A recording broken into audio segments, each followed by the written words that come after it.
Unang Juan Kapitulo 4.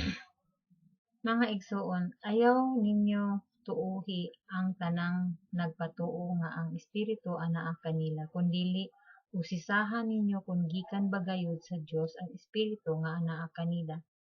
Kay daghang dili matuod nga mga propeta nanungha sa tanang dapit.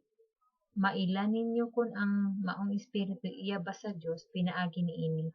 Ang nagpahayag nga si Hesukristo nahimong tao iya sa Dios, apan ang dili iya sa Dios.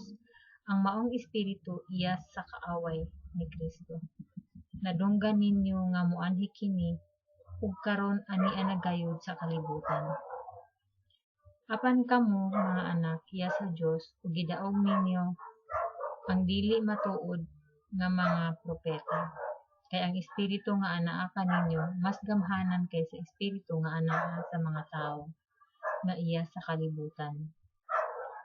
Naghisgot sila mahitungod sa mga butang sa kalibutan ug namati kanila ang kalibutan kay sila iya man sa kalibutan. Apan kita iya sa Dios ug ang nakaila sa Dios magpatalinghog kanato ug dili iya sa Dios dili gayud magpatalinghog kanato. Ug pinaagi niini maila nato ang Espiritu nga nagtudlo sa matuod ug ang Espiritu nga wala magtudlo sa matuod. Mga igsoon, maghinugma ay kita, kay ang gugma nagikan sa Dios. Ang nahigugma sa iyang isig katawo anak sa Dios ug nakaila sa Dios. Ang wala mahigugma sa iyang isig katawo wala makaila sa Dios kay ang Dios gugma man.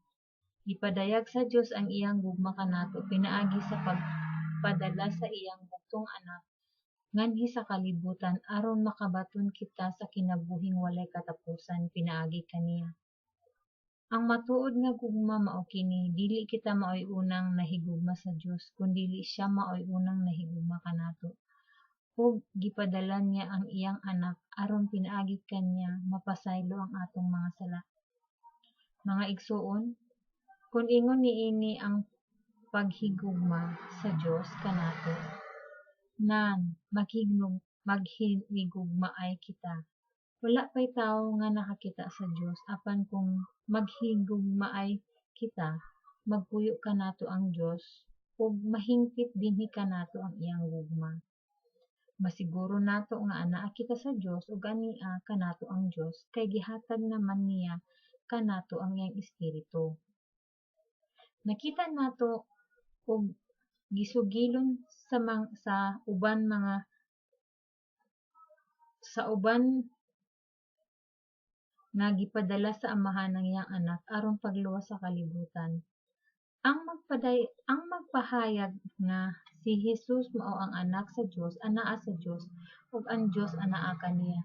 Nasayod kita ug nagtuo nga gihigugma kita sa Dios. Ang Dios gugma, ang nagkinabuhi subay sa gugma anaa sa Dios ug ang Dios anaa kaniya. Gihingpit dinhi kanato ang gugma aron unya sa adlaw sa paghukom mahingpit ang atong pagsalig kay ang kinabuhi nato dinhi sa kalibutan sama man sa kinabuhi ni Kristo. Walay kahadlok diha sa gugma. Ang gugmang hingpit magwagtang sa tanang kahadlok. Busa, kung mahadlok gihapon ang tao, wala pa mahingpit ang iyang gugma, kay ang kahadlok may kalabutan man sa silot.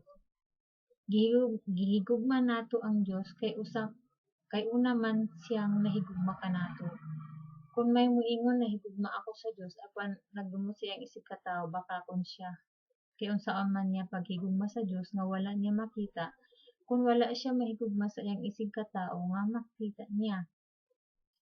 Ang gisugo ni Kristo kanato mao kini, ang nahigugma sa Dios kinahanglang mahigugma usab sa iyang isig katawo. Unang Juan Kapitulo 4.